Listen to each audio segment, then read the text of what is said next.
जैसा कि आप देख रहे होंगे यहाँ पर जो हमारे माननीय प्रधानमंत्री जी हैं वो कुछ एंटीक देख रहे हैं, ठीक है? उनके सामने भी कुछ एंटीक रखी है और एक अपने जो फाइल है उसमें भी एंटीक देख रहे हैं। अब प्रश्न है कि हम ये बात क्यों कर रहे हैं? देखिए, सबसे पहले हम देखेंगे एंटीक्विटी क्या होता है? What is antiquity? ठीक है? आपके मन में ये आ रहा होगा, ये बिल्कुल भी नहीं। एंटीक्विटी का मतलब ये नहीं है, एंटीक्विटी का मतलब है ये।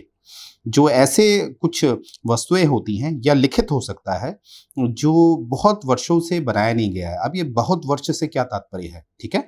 तो यहाँ पर हमें ये जो परिभाषा है कि कितना पुराना होना चाहिए, ये परिभाषा हमें मिलती है इस अधिनियम में, जो एक्ट ऑफ 72 है, राइट? यहाँ पर हम देख पा रहे होंगे एक्ट ऑफ 72, ठीक है?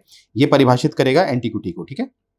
तो देखिए यहाँ पर क्या है, जो antiquity and art treasury act of 1972 है, ये अधिनियम पारित हुआ कब? 1972 में। और ये कब से लागू हुआ है? 1 अप्रैल 1976 से, ठीक है?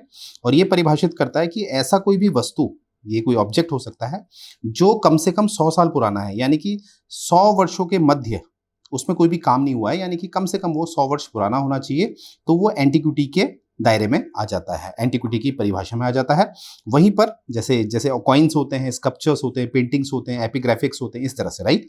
और वहीं पर हम अगर बात करें कि जो मनुस्क्रिप्ट होती हैं, यानी कि जो लिखी हुई चीज़ें, रिकॉर्ड्स हैं, उनके लिए जो सबसे कम से कम जो उसका जो पुराना होना है, वो है लगभग 75 वर्ष। यानी कि वो 75 वर्ष कम से कम पुरानी होनी चाहिए, और वस्तुओं के लिए 100 वर्ष। ये कहाँ परिभाषित है? ये अधिनियम 1972, ये हमें पता होना चाहिए। और देखिए, अगर मैं बात करूँ, जैसे कि आप जानते हैं, भारत में संघीय ढांचा है और भारत में शक्तियों का विभाजन है, जो हमारी अनुसूची 7 शेड्यूल 7 में दिखता है।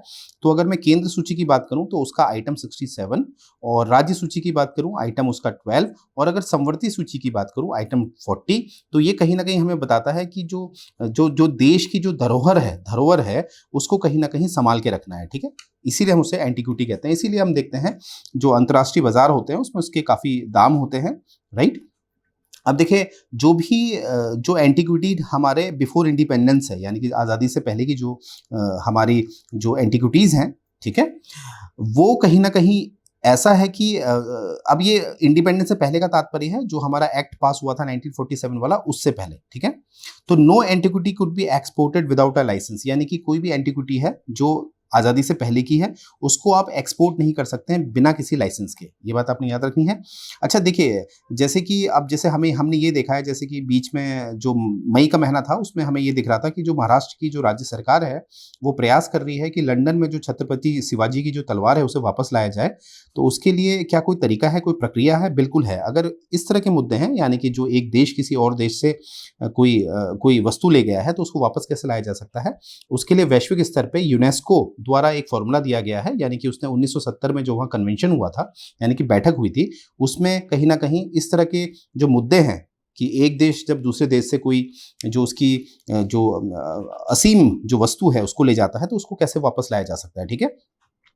देखिए, अगर कोई भी एंटीक्विटी है, उसको प्री इंडिपेंडेंस से पहले ले जाया जा रहा है, यानी कि हमें जो आज़ादी मिली थी, उससे पहले ले जाया जा रहा है। एक कंडीशन ये बन सकती है। एक कंडीशन ये बन सकती है कि जब हमें आज़ादी मिली थी 1947 से लेके 1976 का समय, यानी कि 1947 से 1976 का समय बीच का, और एक है आपका समय जो 1976 के बाद है। तो ये पहली, दूसरी, तीसरी कंडीशन बनती है। अब ये जो 3 कंडीशन बनी है, इसमें क्या है कि कहीं न कहीं जो पहली कंडीशन है, उसमें जो रोल प्ले करता है, वो यूनेस्को करता है, यूनेस्को, ठीक है? ये बात आपने याद रखनी है। इसलिए यूनेस्को से आप एक आग्रह करते हैं, तो यूनेस्को कहीं न कहीं इसमें आपकी मदद करता है। अब देखिए, यहाँ पर मैंने बताया था नवंबर 2022, जैसे मई में भी ये मुद्दा उठा था, वहाँ पर महाराष्ट्र गवर्नमेंट ने ये घोषणा करी है कि वो कहीं न कहीं पूरा प्रयास कर रही है, जो छत्रपति शिवाजी की जो तलवार है, उसको लंदन से वापस लाई जाए, ठीक है? तो ये देखिए, ये थोड़ा हमने डेटा देखा है, जिसमें हमने एंटीक्विटी की बात करी है, एंटीक्विटी कहाँ परिभाषित है, इस तरह से। तो ये डेटा आपको पता होना चाहिए। Thank you.